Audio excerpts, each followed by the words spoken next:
Oi, pessoal. Muito se tem ouvido falar a respeito de lei da atração. Lei da atração, Ho'oponopono, essa prática de você pensar numa coisa que você quer muito, desejar muito e automaticamente ela acontecer. Ou então você acreditar, agir e comportar como se você já tivesse aquilo que você deseja. Seja o que for. Bens materiais, riqueza, saúde, alguma situação de enfermidade que você esteja passando que você queira melhorar, você pensar como se você já tivesse curado, ou você pensar como se você já tivesse uma casa bonita, uma casa diferente, um carro, ou seja lá qual for o seu desejo. Muito se tem falado sobre isso. Mas será que à luz da Bíblia é bacana isso para nós cristãos? Rodrigo Silva fala melhor sobre isso nesse vídeo. Abraçar sem nenhum critério a lei do pensamento positivo ou a lei da atração, por outro lado, existe o risco de você, em ignorar por completo qualquer coisa que tenha a ver com a lei da atração, você também cair em engodos perigosíssimos. Mesmo porque, muito antes de qualquer um desses aí falar de lei da atração, eu vejo já na Bíblia vários elementos onde Deus parece assim mostrar que a mente tem uma relação muito própria com o que acontece. Paulo falou, apresentando os vossos corpos como um culto racional. Culto racional. Então eu separei algumas passagens da Bíblia aqui para vocês. 6 passagens bíblicas, eu podia apresentar muitas outras, 7 na verdade. Mateus capítulo 11, Marcos capítulo 11, versículo 24, Jesus falou assim: portanto eu digo, tudo o que vocês pedirem em oração, creiam que já o receberam, e assim sucederá. Olha que interessante essa frase de Cristo. Vou repetir.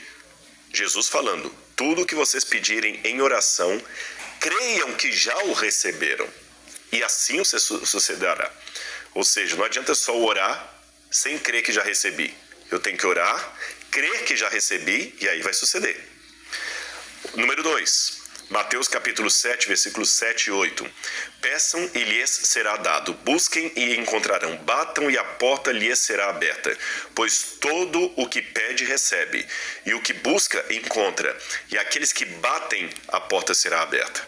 Ou seja, você tem toda a disposição mental de ir atrás. Deus não está tratando conosco apenas como fantoche, tem uma parte minha nesse processo também. Número 3. Provérbios capítulo 4, versículos 23 a 26. Tenha cuidado com o que você pensa, pois a sua vida é dirigida pelos seus pensamentos. Está na Bíblia aqui, ó.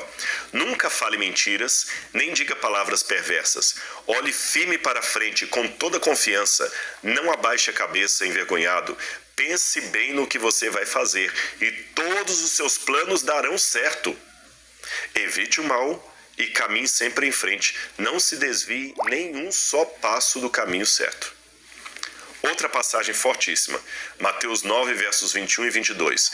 Pois essa mulher dizia consigo mesma, aquela mulher do fluxo de sangue, se eu apenas conseguir tocar em suas vestes, serei curada. Jesus virou-se para a mulher e disse, alegre-se, minha filha, vá em paz, a sua fé te curou.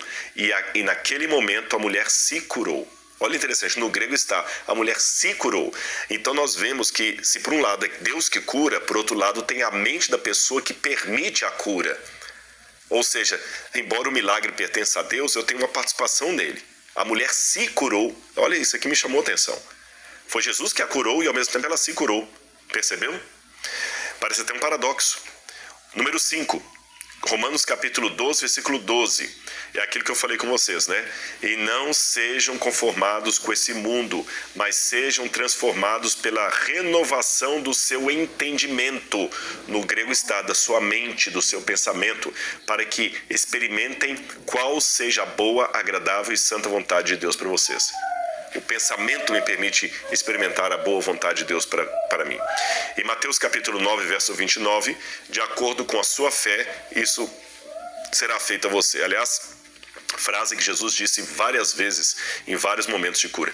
Até lendo aqui, eu me lembrei também de uma coisa, agora num exemplo negativo. Jesus, em Mateus capítulo 5, olha como é que ele falou assim: se um homem olhar para a mulher com desejo impuro em seu coração, já adulterou com ela. Percebeu? Jesus coloca aqui que o pensamento é uma coisa tão forte. Mateus capítulo 5, versículos 27 até o 28, até o 29. É tão forte esse negócio do pensamento que você pensar numa mulher com um pensamento impuro, você já adulterou com ela. Olha bem.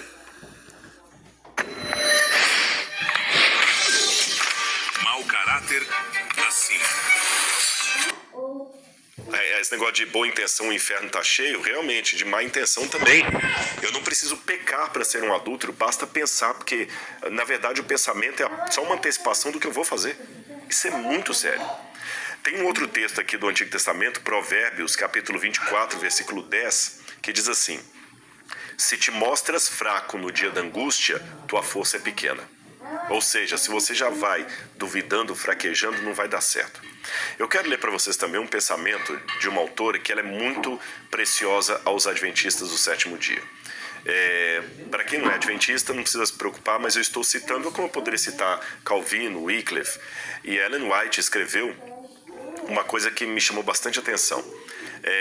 Está no livro Mente, Caráter e Personalidade, uma coletânea de textos dela sobre o poder da mente, das emoções, e no volume 1, página 99, ela diz assim: é o árduo estudo, a dura labuta, a perseverante diligência que alcançam vitórias. Não desperdices horas nem momentos. Os resultados do trabalho, sério e fiel trabalho, serão vistos e apreciados. Os que desejam ter mente mais forte podem alcançá-la mediante o esforço. A mente aumenta em poder e eficiência pelo uso. Torna-se forte pelo árduo raciocinar. Olha aqui, a mente torna-se forte pelo árduo raciocinar. Parênteses aqui no que ela escreveu. Eu fico pensando, pelas palavras dela aqui, eu concordo, que a mente é como se fosse quase uma musculatura. Se você vai para a academia todo dia, corre, malha e tudo mais, seu corpo vai ficando mais robusto. Você consegue pegar mais peso, consegue correr mais cansando-se menos, tem uma melhor disposição física. A mente é a mesma coisa. Agora, se eu só fico comendo fast food, assistindo televisão e não faço exercício físico, eu vou me tornando flácido, eu vou me tornando indisposto, sem energia física. Também, se eu não exercito a mente pelo árduo, interessante a expressão dela, o árduo raciocinar, a mente também vai atrofiando. Aí, continuando. Aquele que usa mais diligentemente suas faculdades mentais e físicas alcançará os maiores resultados. Toda a faculdade de nosso ser fortalece-se pela ação. E é interessante que ela escreveu isso aqui no século XIX, muito antes de Freud, falar do inconsciente. Agora, quais são os riscos, então, do mau uso da lei da atração ou dos conceitos da lei da atração? Eu vou colocar alguns riscos aqui para servirem de alerta, tanto daquele que quer abraçar a lei da atração sem nenhum crivo, como daquele que quer rejeitar tudo que diz a lei da atração por mero preconceito. Como eu falei, rasgando todas as notas de $100 porque descobriu que há algumas falsas no mercado. Vamos lá. Número 1. Um risco de quem abraça a lei da atração sem nenhum critério é achar que a cura não tem nada a ver com Deus, só com o meu poder materializador. Tá bom? Tem até um livro desses da lei da atração que diz assim: a lei da atração é apenas sobre a visualização. É por isso que eles dizem para criar placas de visão. Você deve visualizar as coisas que você quer e elas virão até você. Não é bem isso. Não é bem isso, tá bom?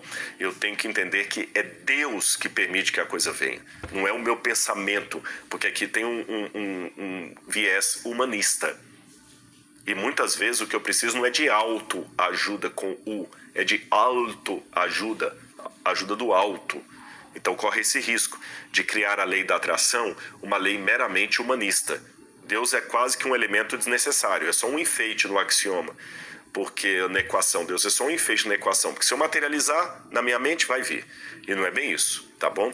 Sem contar que pegando o que eu li da Bíblia, mais aquele comentário da Ellen White, me chama a atenção que ela fala do esforço da mente. Então é uma coisa conjunta.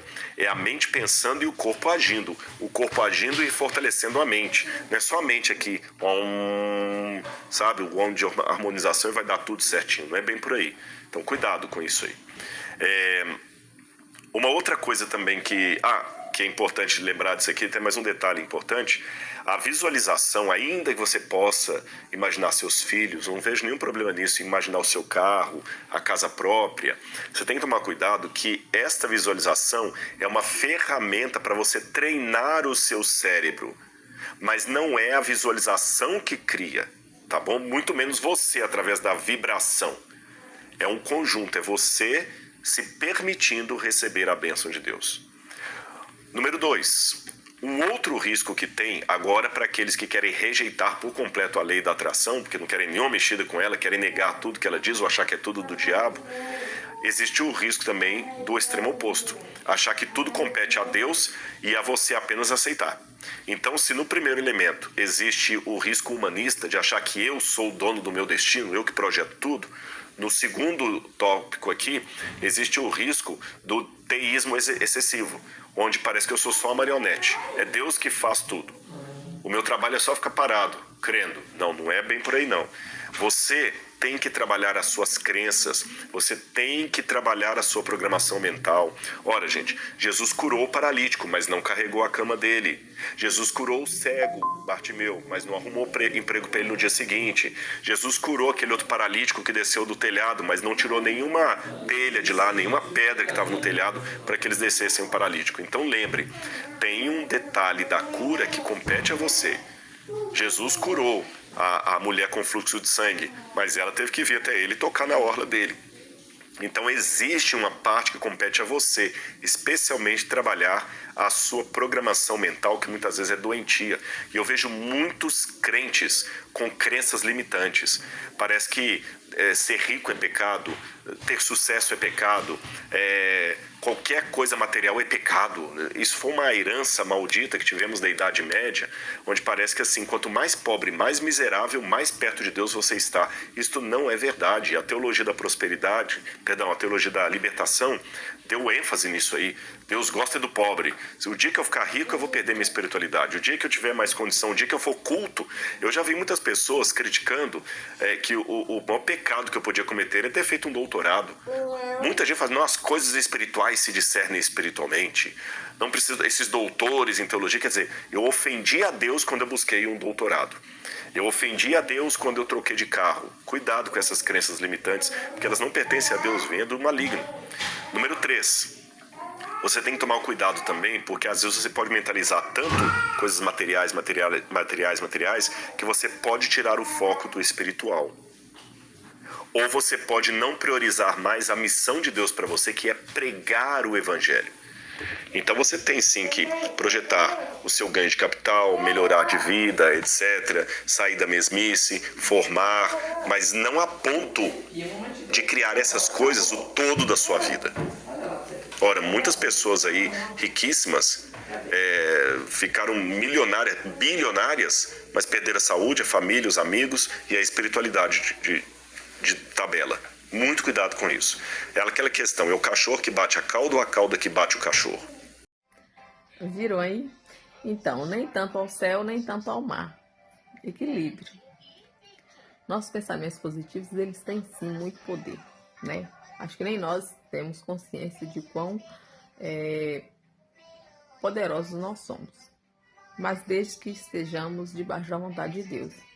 E nunca esquecer que na nossa vida, no nosso dia a dia, no nosso caminhada, a gente tem um Deus maior, né? Que é a nossa luz e é a Ele que a gente segue. E se o nosso desejo, os nossos pensamentos estiverem de acordo com a vontade de Deus, Ele sim tem poder para fazer qualquer coisa na sua vida. Ele pode te colocar onde Ele quiser.